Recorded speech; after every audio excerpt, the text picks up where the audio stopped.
Hey guys, welcome back.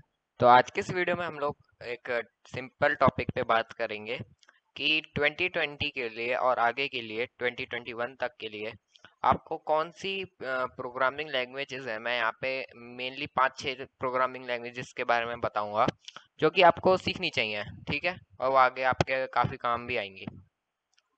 Alright, तो पहले हम लोग गूगल में देखें तो मैंने यहाँ पे बेस्ट प्रोग्रामिंग लैंग्वेजेस 2020 सर्च करा। तो मुझे ये कुछ डेटा मिला है यहाँ पे। और इसके हिसाब से सबसे पहली जो लैंग्वेज है जिससे आप स्टार्ट भी कर सकते हैं और काफ़ी आगे बहुत ज़्यादा जो पॉपुलर होएगी और हो भी रही है वो और डिमांड में है, वो पाइथन ही है। और नो डाउट ये ऐसा है, ठीक। और अगर मैं आपको सच्ची बताऊं तो ये बेस्ट टू स्टार्ट विद मेरे हिसाब से फिलहाल नहीं है। अब उसका रीज़न मैं आपको आगे वीडियो में बताऊंगा क्यों। अब इसके हिसाब से दूसरी लैंग्वेज जावा है, ठीक है, और बाकी आप लोग देख सकते हैं। तो पहले बात करते हैं कि best start with Python. Python क्यों लिखी है? क्योंकि इजी टू लर्न है। बहुत छोट मतलब आप जैसे मान लीजिए जावा में एक हेलो प्रिंट कराने के लिए ही कंसोल में 5 लाइनें लगती हैं। और यहाँ पे पाइथन में सिर्फ एक लाइन में आप वो कर सकते हैं। तो इसलिए इजी टू लर्न है और काफ़ी प्रिसाइज लैंग्वेज है। अब वहीं बात करें जावा की, जावा बेस्ट है वेब एप्लीकेशन डेवलपमेंट के लिए, और नो डाउट वो होगी भी क्योंकि ज़्यादातर आजकल जावा का यूज़ इसमें ही है। और जावा वैसे जीयूआई बनाने के काफ़ी काम आती है, और मैं बहुत पर्सनली जावा मेरी फेवरेट लैंग्वेज है। मैं उसे ज़्यादातर जीयूआई बनाने के काम में लाता हूँ, ठीक है। अगर मुझे कोई ऐसी रिक्वायरमेंट हुई तो मैं पाइथन इतनी यूज़ नहीं करता। अब वो आगे मैं आपको बताऊंगा अब इसके बाद, ठीक है। तो अब नेक्स्ट देखें तो सी सी प्लस प्लस। अगर आपको प्रोग्रामिंग लैंग्वेज सही में सीखनी है, आपको उसका बेसिक्स जानने हैं प्रोग्रामिंग के, आपको हार्डवेयर के बिल्कुल सी और सी प्लस प्लस आपको बिल्कुल हार्डवेयर के पास ले जाती, मतलब आपको आप इसमें अपने तरह से मैनिपुलेशन कर सकते हैं, बिल्कुल हार्डवेयर के पास है, ठीक है। और इसलिए ये तीन लैंग्वेज सी और सी प्लस प्लस और जावा, ये तीनों वन टॉप 3 लैंग्वेजेस हैं जो कि सबसे फास्ट हैं, ठीक है। और अगर आप अगली लैंग्वेज की बात करें तो वो है जावास्क्रिप्ट। ऑब्वियसली अगर आप वेब डेवलपमेंट में हैं तो आप अच्छी तरह से जानते होंगे जावास्क्रिप्ट का क्या रोल है। और जावास्क्रिप्ट तो मुझे नहीं लगता कोई भी वेब डेवलपर यूज़ नहीं करता होगा। हर एक वेब डेवलपर जावास्क्रिप्ट ज़रूर यूज़ करता है। जावास्क्रिप्ट आगे बहुत ज़्यादा पॉपुलर हो रही है, अभी भी बहुत ज़्यादा चलती है जावास्क्रिप्ट। इवन इसकी alternatives type script, coffee script भी आई थी, लेकिन अब वो ज़्यादा लोग नहीं सीखते। टाइप स्क्रिप्ट तो बिल्कुल लोग उसे हेट करने लगे हैं, पता नहीं क्यों। लेकिन JavaScript is the best. Coffee script में से ज़्यादा पहले अपडेट्स आए थे जब जावास्क्रिप्ट इतनी पॉपुलर, मतलब इतने ज़्यादा उसमें फंक्शंस नहीं थे जावास्क्रिप्ट ने, तब कॉफी स्क्रिप्ट इससे मॉडर्न फीचर्स लाई थी। लेकिन अब वनीला जावास्क्रिप्ट में वो सारी चीज़ें हैं, और इवन मुझे तो लगता है कॉफ़ी स्क्रिप्ट से ज़्यादा बेहतर है अब जावास्क्रिप्ट। तो कॉफ़ी स्क्रिप्ट मैं नहीं कहूँगा आप सीखें। अगली प्रोग्रामिंग लैंग्वेज है गो। मुझे नहीं लगता आप गो सीखो, सीखना चाहे सीख लें। गो मैंने थोड़ी सी स्टार्ट करी थी, लेकिन मुझे उसका इतना ज़्यादा यूज़ नहीं लगा था। अब मशीन लर्निंग के लिए आप आर सीख सकते हैं, ठीक है। अब स्विफ्ट स्विफ्ट ज़्यादातर काम आ रही है अब। जैसे आपको पता होगा iOS डेवलपमेंट में ऑब्जेक्टिव सी हम यूज़ करते थे, अब धीरे धीरे एप्पल ऑब्जेक्टिव सी को बंद कर रहा है और स्विच कर रहा है स्विफ्ट पर। अगर आप iOS डेवलपमेंट सीखना चाहते हैं तो गो फॉर स्विफ्ट, ठीक है। जो ऑब्जेक्टिव सी अब बिल्कुल ख़त्म पे आ रही है। अब ज़्यादातर लोग सी और सी प्लस प्लस नहीं सीखते, और जो वेब डेवलपमेंट में जाते हैं वो तो सी सी प्लस प्लस अब तो बिल्कुल ही छूते भी नहीं है। सी और सी प्लस प्लस काफ़ी ज़्यादा हेल्पफुल है। अब मैं बताऊंगा क्यों, ठीक है। अगली प्रोग्रामिंग लैंग्वेज है पीएचपी, जो कि बैकएंड के लिए ज़्यादातर काम आती है, स्क्रिप्टिंग के लिए आती है। तो पीएचपी काफ़ी लोग समझ रहे हैं अब ये इतनी नहीं चलती, ठीक। लेकिन बता दूं मैं, पीएचपी काफ़ी ज़्यादा यूज़फुल है। अगर आप एक बार इसे सीख गए ना, इसके बहुत यूजेस हैं पीएचपी के। पीएचपी मैं जहाँ तक मैं जितना यूज़ करता हूँ इसे, मैं बैकएंड के लिए ही यूज़ करता हूँ। अब बैकएंड के लिए बात करें, अगर आप वेब डेवलपमेंट में जाना चाहते हैं तो HTML CSS मस्ट है। जावास्क्रिप्ट, ये तीन लैंग्वेज तो बिल्कुल फंडामेंटल है, इनके बिना आपका काम नहीं चलेगा। और प्लस एक बैकएंड लैंग्वेज, तो आप अगर आप फुल स्टैक डेवलपर बनना चाहते हैं तो बैकएंड लैंग्वेज भी सीखनी पड़ेगी। एक सीख लें बहुत चल जाएगा, दो सीख लेंगे तब भी इतना काम आपका चल जाएगा। HTML CSS जावास्क्रिप्ट तो चाहिए ही चाहिए फॉर फ्रंट एंड। PHP सीख लें या जेंगो सीख लें बस। ठीक है, आप रूबी ऑन रेल्स पे भी जा सकते हैं। काफ़ी सारी वेबसाइट्स अब रूबी ऑन रेल्स पे आ गई हैं, काफ़ी बड़ी इंडस्ट्रीज रूबी ऑन रेल्स पे आ गई हैं। मैं चाहूँगा आप ना इसमें एक रूबी भी सीखें। रूबी क्यों, पाइथन की तरह ही है रूबी। आप एक बार उसे एक्सप्लोर करके देखें। मैंने खुद सीखी हुई है रूबी। थोड़ी सी पाइथन से स्लो है, लेकिन रूबी काफ़ी काम आएगी अगर आपने सीख ली। अगर आप हैकिंग में जाना चाहते हैं तो स्क्रिप्टिंग में काफ़ी काम आती है रूबी। पर्ल अब इतनी काम नहीं आती है, अब वो डेड होने लगी है थोड़ी। लेकिन रूबी बिल्कुल पाइथन की तरह है, आपको इसमें बिल्कुल भी दिक्कत नहीं आएगी। और आप इसे मिनिमम, अगर आपको पाइथन आती है तो आप इसे 1 घंटे में आराम से सीख जाएंगे। ठीक है, ओके। तो अब मैं कुछ बैकएंड्स के बारे में, हाँ, मैं बैकएंड लैंग्वेजेस के बारे में बात कर रहा था। आप जेंगो, फ्लास्क, इन सब पे जा सकते हैं अगर आपको पाइथन आती है। ठीक है, रूबी ऑन रेल्स बहुत बढ़िया ऑप्शन रहेगा अगर आप उस पे शिफ्ट हुए। ठीक, बाकी आपको इतनी लैंग्वेजेस तो सीखनी पड़ेंगी। मैंने फुल स्टैक वेब डेवलपर के बारे में बता दिया। अगर आप सॉफ्टवेयर डेवलपमेंट में जाना चाहते हैं, आप सॉफ्टवेयर डेवलपमेंट के बारे में बात करें, तो उसके लिए मैं कुछ लैंग्वेजेस बताऊंगा। सबसे बढ़िया रहेगी जावा। ठीक, फिर उसके बाद मैं कहूँगा पाइथन यूज़ कर लें, कोई बात नहीं, क्योंकि वो इजी है। मान लीजिए एक बंदा अपना सॉफ्टवेयर बनाना चाहता है, उसे ऐसी लेंदी लैंग्वेजेस में 3 महीने का टाइम लगता है, वहीं पाइथन में उसे 1 या 1.5 महीने का टाइम आराम से लग जाएगा। मतलब उसे उसका टाइम कम हो जाएगा। ठीक है, इसलिए पाइथन ज़्यादा लोग यूज़ करते हैं और काफ़ी अब पावरफुल हो चुकी है पाइथन। लेकिन मैं कहूँगा कि आप सबसे पहले जावा पे जाएं। जावा स्विंग और एफएक्स इतने ज़्यादा यूजफुल हैं।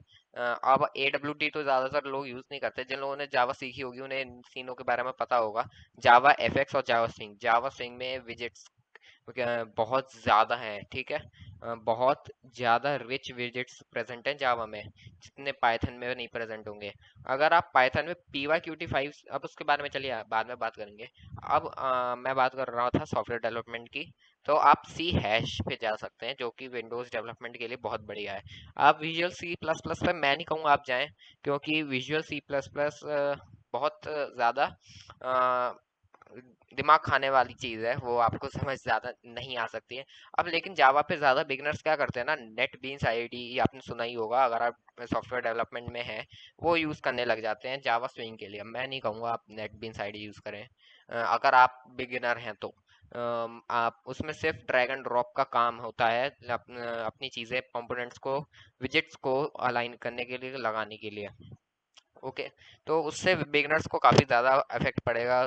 नेटबीन्स आईडी क्या करता है, अपने आप पे एक कोड जनरेट करके दे देता है उस हिसाब से, और काफ़ी बार तो बिगनर बिल्कुल कंफ्यूज हो जाएगा कि ये लिखा क्या है। तो इसलिए मैं नहीं कहूँगा कि आप नेटबीन्स आईडी, अगर आप जावा में जा रहे हो सॉफ्टवेयर डेवलपमेंट के लिए, तो वो शुरुआत में यूज़ करें। अगर आपको एक्सपीरियंस है तो you can go for it, उसमें कोई प्रॉब्लम नहीं है।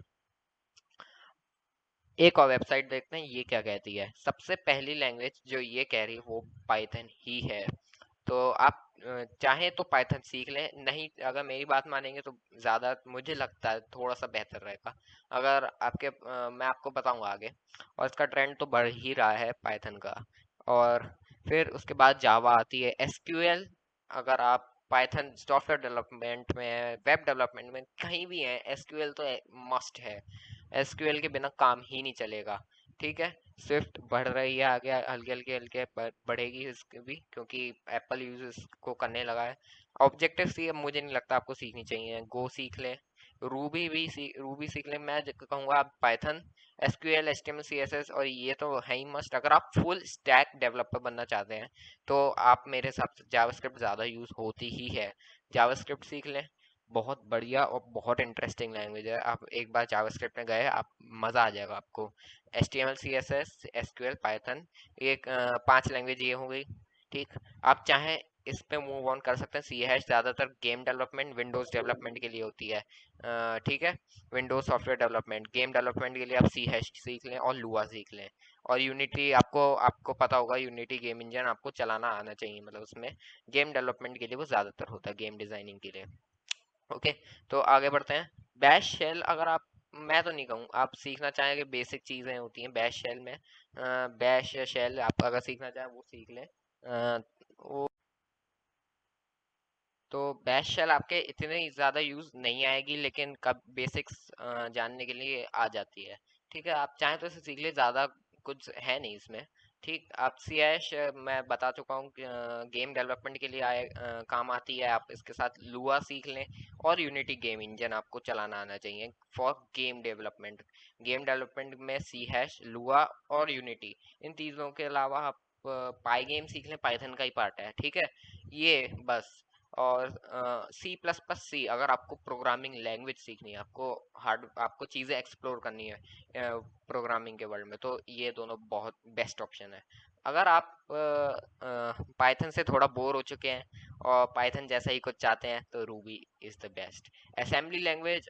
बिल्कुल सी और सी प्लस प्लस की तरह, इससे भी ज़्यादा डीप ले जाएगी आपको। असेंबली लैंग्वेज में आपको मज़ा आ जाएगा अगर आपने एक बार सीख ली तो। और मैं आपको बताऊं कि विंडोज इज रिटन इन, अगर मैं यहाँ पे लिखूं, तो असेंबली लैंग्वेज में भी बनी है। और ये सी प्लस प्लस और सी हैश भी यूज़ करती है, सी भी यूज़ करती है।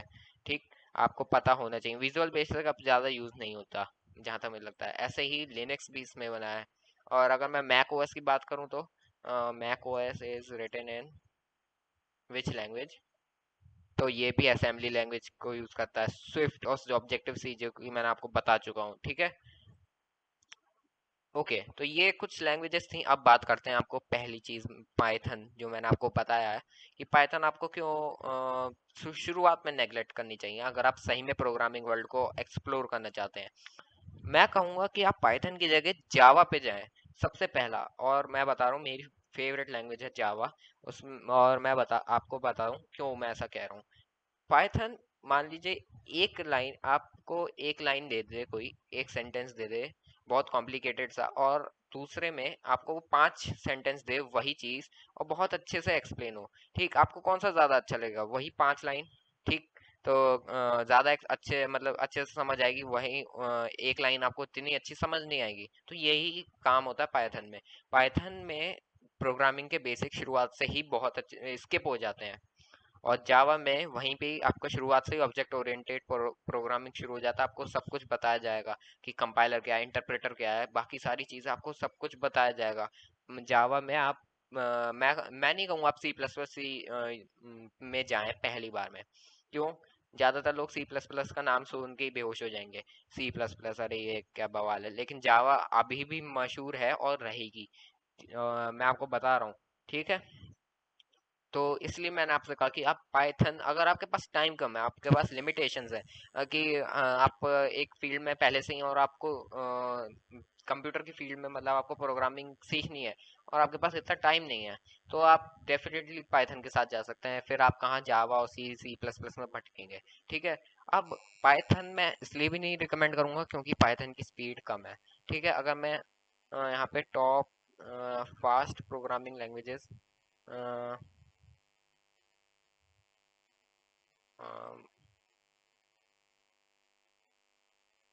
यहाँ पे लिखूं, तो पाइथन फास्टेस्ट ग्रोइंग है, ये फास्ट नहीं है यहाँ पे। ओके, तो इस कोरा के आर्टिकल पे चलते हैं। तो यहाँ पे आप देख सकते हैं, यहाँ पे पाइथन का जहाँ तक है बिल्कुल मुझे नाम नहीं दिख रहा है। पाइथन का बिल्कुल भी नाम नहीं आ रहा है। अब ऐसा क्यों? पाइथन स्क्रिप्टिंग के लिए ज़्यादा काम आती है, वो तो सबको पता ही होगा।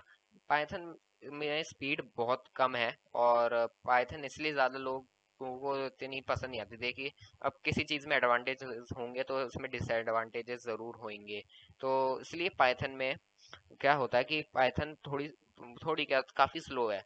और बड़े प्रोग्राम्स अगर आप इंडस्ट्रियल लेवल पे यूज़ करना चाहते हो, बिल्कुल मुझे नहीं लगता काम आएगी। तो इसी को ओवरकम करने के लिए सी प्लस प्लस, जावा या सी आप यूज़ कर सकते हैं। तो सबसे फास्ट अभी सी है, फिर उसके बाद सी प्लस प्लस, फिर जावा। ये तीनों टॉप 3 फास्टेस्ट प्रोग्रामिंग लैंग्वेजेस में आती हैं, और पाइथन इसके आसपास भी नहीं है। इसलिए मैं कह रहा हूँ, जावा में अगर आप जावा थोड़ी एक्सप्लोर करेंगे ना, आपको मज़ा आ जाएगा। जावा बहुत बढ़िया लैंग्वेज है। जावा और पाइथन अगर आप सीख लें तो भी बहुत हो जाएगा। अगर थोड़ा ज़्यादा एडवांस जानते हैं, तो आपको पता होगा सी प्लस प्लस और पाइथन को भी लिंक करा जा सकता है। जैसे हम लोग एसक्यूएल पाइथन को लिंक कर देते हैं, ऐसा होता है। ठीक है, तो उससे क्या होता है, पाइथन में सी प्लस प्लस जैसी स्पीड आप ले सकते हैं, लेकिन वो काफ़ी ज़्यादा एडवांस हो जाएगा। तो उसके लिए आपको सी प्लस प्लस ज़रूर आनी चाहिए, तो इसलिए मैं रिकमेंड नहीं करूँगा। और रूबी की स्पीड स्पीड अभी जो वो थोड़ी सी कम है, ज़्यादा लोगों ने से एक्सप्लोर नहीं करा, क्योंकि पाइथन बिल्कुल वही सेम है। लेकिन मैं बता रहा हूँ, अगर रूबी भी अगर आप सीख लो तो कोई नुकसान नहीं है। तो मैं बताऊँ, अगर मैं लिखूं, अगर आप बैकएंड में जाना चाहते हैं ना, तो रूबी ऑन रेल्स बहुत बढ़िया ऑप्शन होगा। और मैं यहाँ पे अगर लिखूं इस Ruby on Rails worth learning, तो यहाँ पे आप पूरा इसे पढ़ सकते हैं। It make full use of potential of Ruby on Rails, you will be able to develop sophisticated applications in no time. तो ये बहुत बढ़िया है। रूबी ऑन रेल्स आप अगर सब सीख लें, ठीक है, तो रूबी ऑन रेल्स बहुत बढ़िया चीज़ है। तो और उसके लिए तो आपको वैसे बेसिक रूबी की जानकारी होनी चाहिए। तो आई होप आपको समझ आ गया होगा कि 2020 और आगे के लिए आपको कौन सी, 2021 के लिए मैं अगर कहूँ तो कौन सी बढ़िया प्रोग्रामिंग लैंग्वेजेस हैं जो आपको सीखनी चाहिए। और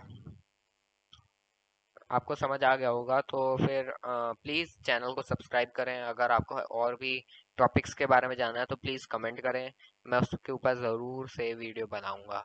so thank you so much guys for watching this video. I hope इससे आपको कुछ हेल्प मिली होगी। ज़्यादातर बिगिनर्स को हेल्प मिलती है ऐसी वीडियो से, क्योंकि इतनी सारी प्रोग्रामिंग लैंग्वेजेस एक्सप्लोर करने के लिए मैं भी कंफ्यूज हुआ था कि मैं किससे शुरुआत करूं। मैंने जावा से शुरुआत करी थी और मुझे बहुत मज़ा आया था। ठीक है, तो आई होप आप लोगों को समझ आया होगा और थोड़ी सी हेल्प मिली होगी आप कहाँ से स्टार्ट कर सकते हैं। So thank you so much guys for watching this video.